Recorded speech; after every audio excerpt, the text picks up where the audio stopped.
sure there is so much that could be said about this. We're going to hear some wonderful things in a few minutes. I just thought from the ethics perspective to throw out two quick thoughts.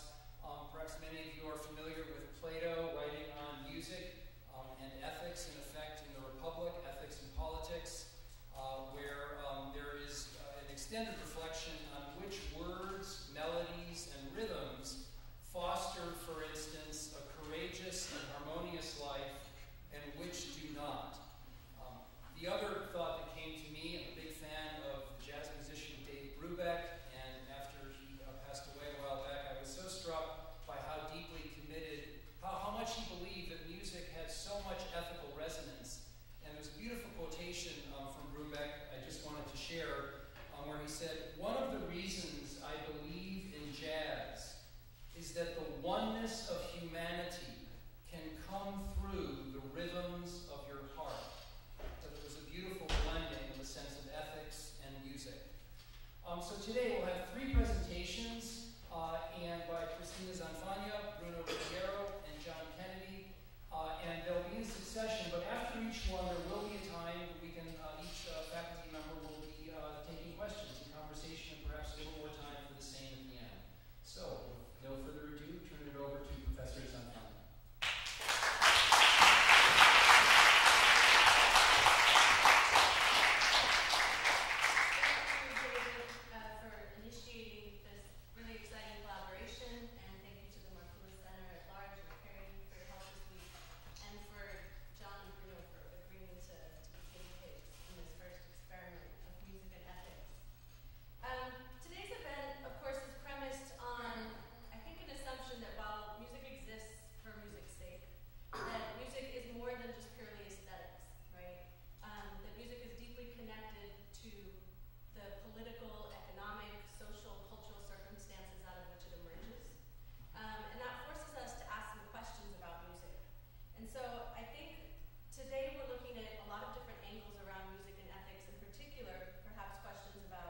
Gender, feminism, race and racism, religion, class, war, violence, slavery, colonialism, the environment, civil rights, immigration, trade, piracy, money, morality, copyright, the uses of technologies. I think we could go on and on and on.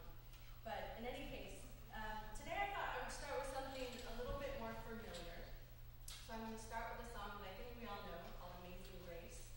And I want to talk about, in particular, I think a kind of ethics of listening. I think it has been more so than my musical performance practices in my life, and even more so than my musical pedagogy and teaching. I think my listening to music throughout the course of my life has really created a sense of both personal ethics, but also professional ethics, and my ethics in the classroom as well as what I choose to write and research on. So I want to talk about listening a little bit today. And of course that means we're going to have to listen to some music. So music can, of course, encourage us to ponder ethical considerations, I think, specifically through lyrics, right? The lyrics of a song. We can also think, as I think we're going to be listening to later, Bruno talk about compositional practices and the choices we make, that people make around that. But today I wanted to talk about how music, right, just the sounds themselves, melodies, rhythms, timbres, harmonies, textures, right, how they can cause us to either kind of reflect on our own sense of ethics, and how they in many ways can push us towards feeling or listening to our own kind of ethical inner content, as opposed to coming at things rationally or through analytics or even conversation. So in this regard, I think sometimes art and music can allow us to feel or hear our way towards ethical considerations that we might be unable to approach rationally. So of course, Amazing Grace, I think a lot of us know the story of this song, but it was written by an Englishman named John Newton, who was once involved in the transatlantic slave trade. He was one of many people on the ships that were transporting enslaved Africans from the western coast of Africa to the American colonies and up to Europe as well. He, of course, was living during the 1700s, and he had a kind of religious conversion one night after the vessel almost sank. And it was in his kind of considerations of Christianity and Christian theology after this conversion that he began to reflect on his involvement in the transatlantic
In other words, they have a musical and lyrical contribution to make to the ongoing fight for democracy.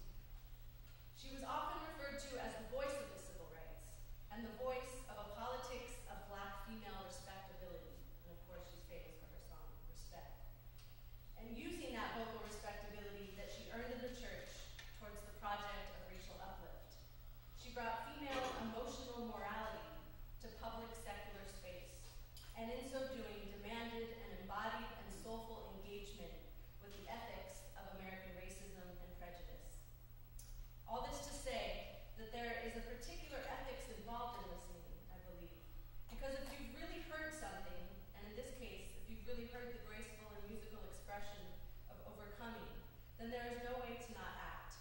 And not only can music teach us to listen carefully and without prejudice, but I think once we've listened carefully, we are called to act or stand up. The twists and turns of John Newton's Amazing Grace, as well as the runs and ornamentations of Aretha's voice, have demanded, for me, that I address issues of difference, race, and racism in my own teaching and research.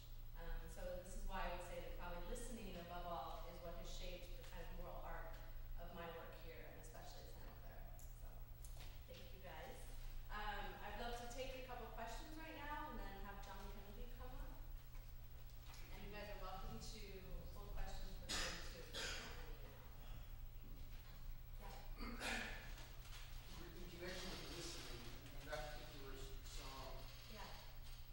I was struck that if you don't already know the lyrics, and even seeing them beforehand and not having them continue, when she takes such a courageous and musically virtuosic approach, she's singing to people who are already in church familiar with those words. I found myself losing the content of the lyrics, just dazzled by the vocal virtuosity and waiting for the chords to resolve and all that. So it seems to be an irony that the lyrics in one audience mean more than they would for another audience.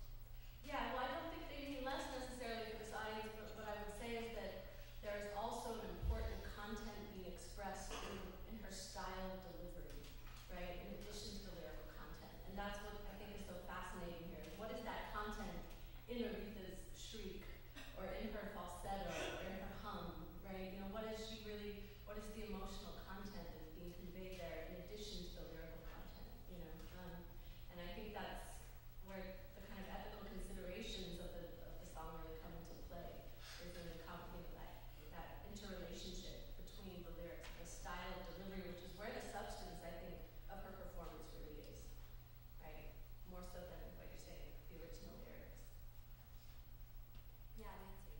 I would add also, just responding to that I think you could almost hear the hush waiting, like Peter says, it's like they knew what the text was coming up, but they saved their response for when it wasn't just, the high note or virtuosity, but actually the word saved, that where the response is so amazing how they were restraining until then. It's really interesting. Yeah, and that kind of listening requires a capacity for timing, sensitivity, I think empathy, right? All those kinds of characteristics. Yeah. Any other final thoughts? Just going to note, I thought there was such a tremendous amount of freedom also, just in the sense we have the lyrics, we know the lyrics, but between Aretha's interpretation as well as the musicians kind of going and riding with her as she's kind of going up and down and sort of into various intonations. And in a way that the freedom was so marvelous and beautiful in contrast to, as you say, the slavery from which the song rose in some way. I love that freedom with the given form. It was very telling ethically, I thought, in many ways. And that is really improvisation, is a kind of freedom within constraint, or repetition or structure, right? So music provides an interesting symbol of that kind of maneuvering within structure. All right, I don't want to take up too much time, so John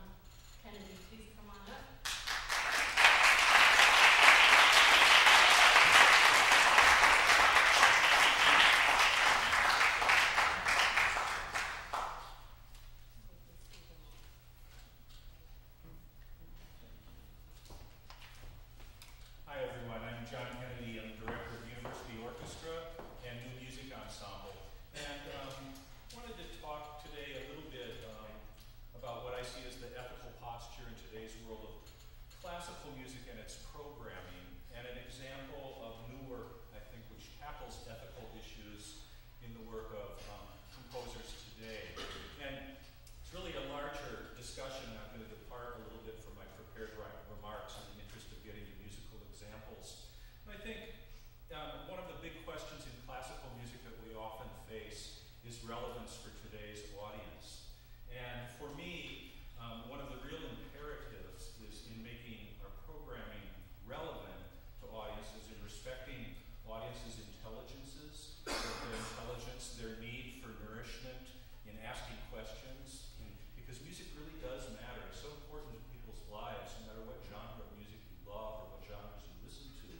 It's something that accompanies our reflection in life. And in classical music today, so often it's presented as a form of kind of educated entertainment, and sometimes even with an air of elitism. And I think that informs the audience problem of selling tickets and aging demographics as much as any sort of practical concern. And that as performers, we have a real responsibility to create programs that contextualize the work and give meaning to the listener, that they can take away, so that what we present on stage resonates beyond the stage. It resonates in their lives when they go home. And it's such a privilege to have people's ears as a performer. It's such a privilege.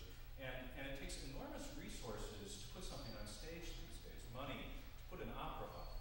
And it's not just the dollars, it's the talent, it's the human capital that is an investment in putting something on stage. And so all the more reason to put something up that matters, that might be a takeaway for people in their daily lives. And one of the other spaces I work in is the opera world. And I'm a conductor, and I work at I'm a music director at a festival called the Spoleto Festival USA. And we focus on international work, and we try to do at least one new opera every year that hopefully has something to do with what's going on.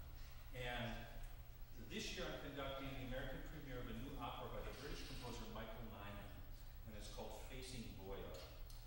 And let me pull up a picture of Michael, if you will. There it is. And Michael Nyman might be familiar to you. You might know his work from films. He wrote the soundtrack to the movie The Piano, more popular adventure Gattaca, and lots of films by the filmmaker Peter Greenaway. And this is his biggest opera, written 10 years ago, and hasn't been done yet in the United States. And the main reason it's intriguing for us to program it is that it deals with issues of biotechnology and what's going on in that realm today. And you know, biotechnology has come to our food, it's come to animals, and it's coming to human beings. And so in Facing Goya, he's got this really complex libretto that traverses 3 centuries, really, going back to the sort of pseudoscience of craniometrists in the 18th and 19th centuries, measuring people's skulls and thinking that would tell you how intelligent they are. And going through Hitler and notions of racial superiority and bringing it into the present day.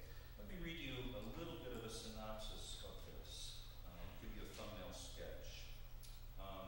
The plot revolves around the story of how when the painter Francisco Goya's body was exhumed in the late 19th century, it was found without a head. Legend has it that Goya asked friends to remove his head prior to burial to prevent tomb thieves and early craniometrists from getting a hold of his brain for research. And the primary character in the opera is a greedy art dealer who obtains Goya's skull with the goal of identifying and cloning Goya's creativity gene. She and the scientists she works with seek to have science triumph over nature, and other members of the scientific team see the ambiguities and dangers in this. One of them sings, citing Goya's deafness. He was deaf. Goya's deaf ear made him see. It was his imperfections that made him a great artist. And so the plot then revolves around this idea of being able to clone creativity and create, superior people that way. Here's an opening aria. I'm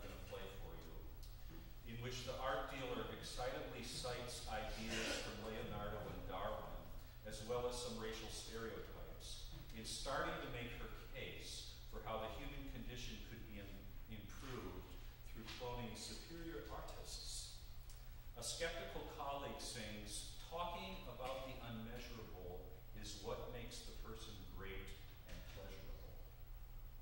She asks the art dealer to read a quote from Goya, which is, "The dream of reason produces monsters. Imagination united with reason is the source of all this beauty."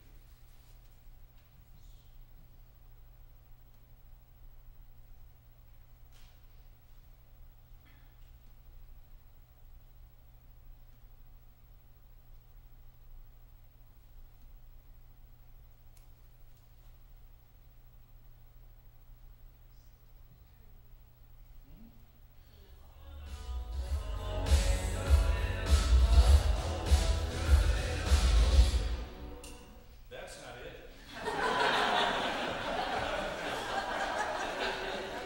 Keep on your computer anyway. Oh, okay. Me and technology. Thank you.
So that's a little bit of Nyman's style, and I think one thing that's interesting in the start of that aria, when the art dealer is singing her theories, it's almost like a pop tune, and sort of like Mozart meets the Beatles or something. And there's an element of Nyman scoring it that way to perhaps accentuate the popularity of her ideas, the vacuousness of them on a certain level, and setting them in such a way that it's breezy, even though it's something that's much more serious. Now, it's a long, convoluted plot in which Goya does get cloned, and I'm just going to play for you a little bit of the ending. Here's an excerpt near the end of the opera. After a triumphant scientist has presented the dealer with a clone of Goya, and the dealer realizes that the Goya before her is just a human being without extraordinary talent. A lab scientist still persists in arguing that someday humans will control nature,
thanks for listening. It's been nice speaking.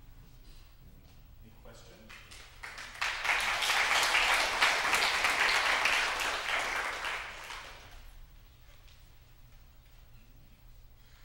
Okay. Then Bruno, it's all yours, my friend.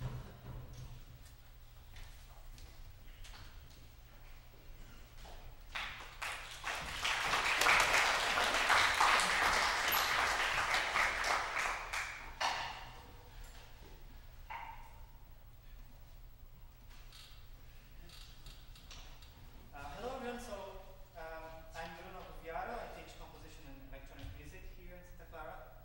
And what I'd like to talk about in the next few minutes, and I'll try to be brief, but I want to play a couple of examples, has to do with musical borrowing, copyright, and digital music making. So I want to start real quick with a video. I'll play maybe just a minute of it. Here. Something that may be an illegal activity. I'm sure some of you know this. Let's stop John's first.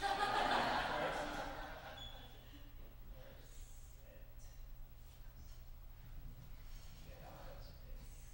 Okay. Back to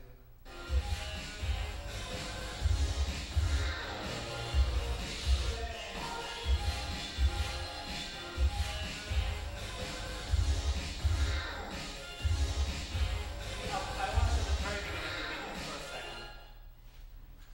This is the artist.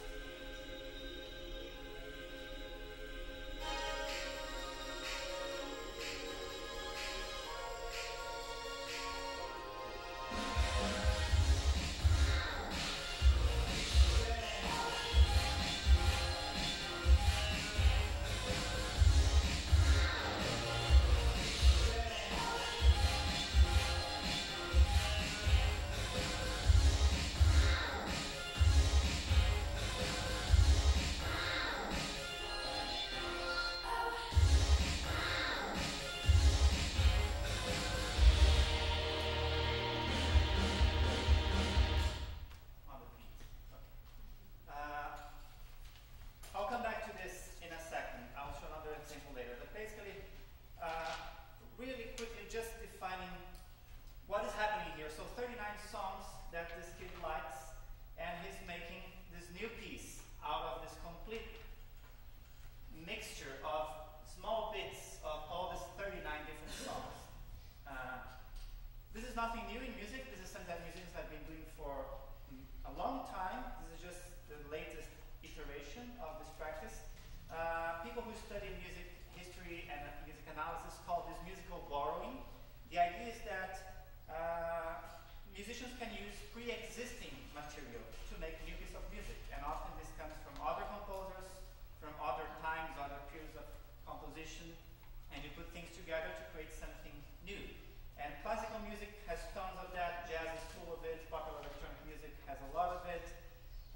So musical borrowing is this field of study basically that is the use in a new composition of one or more elements borrowed from other pieces, from other composers. So it's nothing new.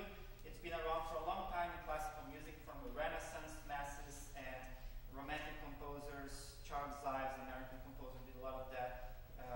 It's been a defining feature of hip hop and younger electronic musicians like this one.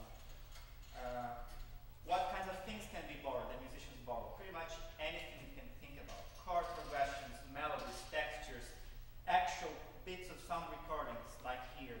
So anything has been borrowed and is normally borrowed by musicians to make new pieces. Why do musicians do musical borrowing? Why is it so common? Well, motivations are many. Sometimes you want to pay homage to the musician that you admire and you want to reuse the material, or you want to critique or negate the material that you're using. You may want to make a parody or a commentary. You may want to create like a stream of consciousness effect by using lots of little bits of pieces and make this daydreaming of several songs. Or you may be motivated by a text, a program, or some other kind of association. Now, what I think is interesting, that people have been doing like in the past, there was no sound recording, composers would borrow, like from what they heard, either perform like the other musician, or write sounds started to be recorded, so I think over the last 100 years, a little more, there was musical modern was pretty much taken to the next level. The moment you can fix a piece of sound in a technological media, like magnetic tape in the past, or vinyls, or compact discs, or nowadays computer hard drives, the ways you can deal with borrowing material and reusing changes a lot. It started early on, even before computers. Of course, people were using magnetic tapes, and turntables was sort of one of the first devices that was invented to be a reproducer of sound, but quickly musicians figured out, oh, I can actually make music with this, not just playback music. And the turntable, of course, being used by hip-hop artists and early experimental composers like Jack Schaeffer, John Cage. And I like a lot the way DJ Spooky calls the turntable and the practice of borrowing that comes with it. He calls turntables memory permutation machines because of the ability of musicians to make us go through all these bits of songs that mean something to us, but basically they are presented as something new, with new meanings. Now, beyond turntables and vinyls, when you got to the computer, things got really tricky because once sound becomes digital, meaning just sequences of zeros and ones that are stored on our hard drives or iPhones, it's not an exaggeration to say that almost every creative use of a sound file involves making a copy of it. Whereas in turntables, if I have this vinyl and you want to use it in your piece, I have to lend the physical object to you. With MP3s, every use of an MP3 involves a copy of it in some way. Now let's click on that link of the word copy, and I'm going to go on this side now to talk about copy and copyright. So the same 100 years that saw the invention and growth of technologies that facilitate the dissemination and creative use of copies of sound recordings, the same 100 years where it became easy to copy and make things with sound recordings also saw the development of ever more stringent and draconian laws that attempt precisely to exert power and control over these creative uses of copy. And of course, I'm talking about copyright law, which started early on in the 18th century, actually as a kind of monopoly granted to people who printed books, also as a way for the government and the church to control who could print books. So that was one of the origins of copyright. But the way it was actually framed in the US Constitution in 1787, it's an interesting phrase that not always people remember. It says, that's the early definition of why copyright actually came into existence. To promote the progress of science and useful arts by securing for limited times to authors and inventors the exclusive right to their respective writings and discoveries. The key word there, I think, is limited times, which in the beginning of copyright, 100, 200 years ago, was limited to 14 years. I come up with this great song, I have 14 years to profit out of it, and then after 14 years, it goes to the public domain, meaning everyone will be free to actually do whatever they want, because that's how culture grows and keeps developing. Now, what happens today? Copyright law has changed. In the beginning of the 21st century now, copyright protection lasts for the life of the author plus an additional 70 years. So if I live 100 years, I hope, and I compose a piece of music, now I have to wait until I die plus 70 years to be able to use my song or something in your remix or new piece. If you are a corporation, which are special kinds of people, you actually have 95 years more than an actual normal people like me. And I want to quote, so what's been happening? Congress in the US and all over the world has been extending the copyright term over and over and over again, so that certain things that were about to expire and become public domain decades ago are actually still under copyright, and if this trend keeps going, they are never going to expire. So as Stanford law professor Loris Less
sale. He paid from his own money, and it was just distributed for free to libraries, to schools, to radio stations. He just had maybe like 1,000 print, small print of CDs.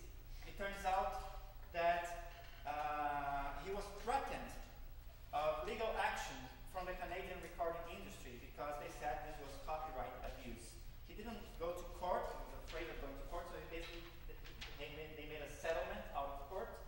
And the part of the settlement was that he was to surrender all the remaining copies of the CD, and they were destroyed, basically.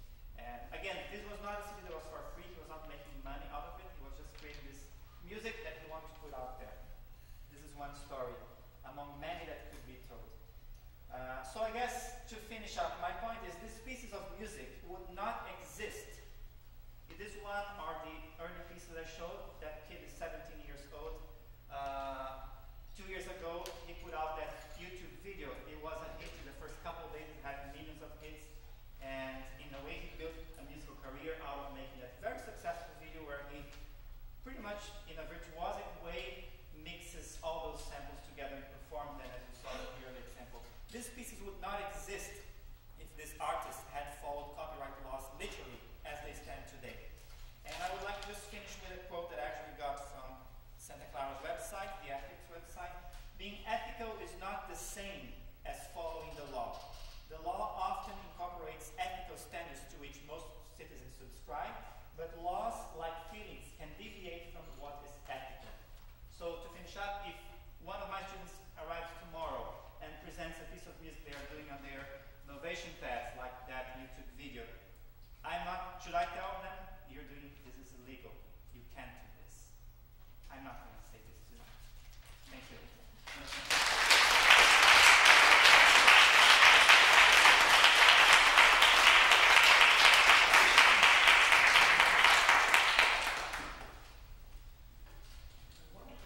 Perhaps the three presenters could go up front and take questions.